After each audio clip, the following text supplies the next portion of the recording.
us by living in a permanent state of terror lest somebody should set the Thames on fire. In this, as in much else, it is much easier to understand the Americans if we connect them with the French, who were their allies, than with the English, who were their enemies.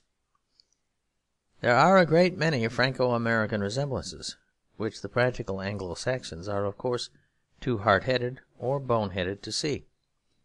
American history is haunted with the shadow of the plebiscitary president.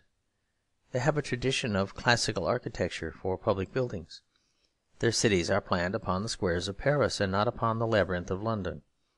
They call their cities Corinth and Syracuse, as the French called their citizens Epaminondas and Timoleon.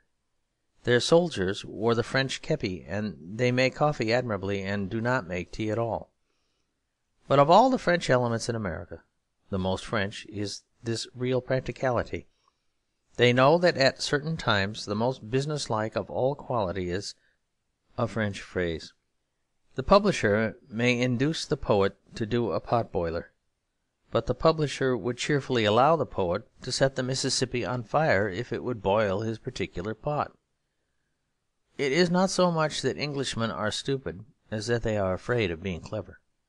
And it is not so much that Americans are clever as they do not try to be any stupider than they are.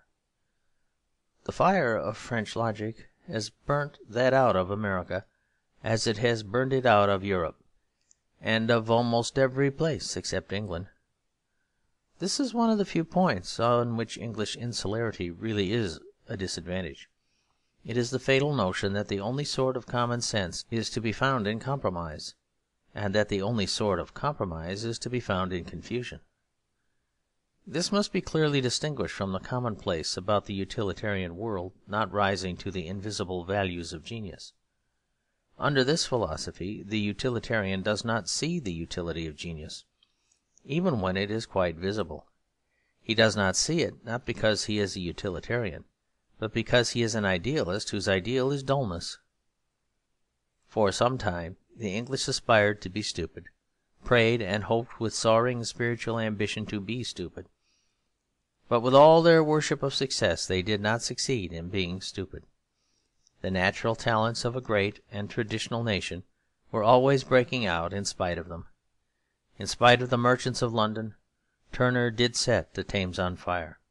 In spite of our previously explained preference for realism to romance, Europe persisted in resounding with the name of Byron. And just when we had made it perfectly clear to the French that we despised all their flamboyant tricks, that we were a plain prosaic people, and there was no fantastic glory or chivalry about us, the very shaft we sent against them shone with the name of Nelson, a shooting and a falling star. The end of section 15. The end of chapter 7.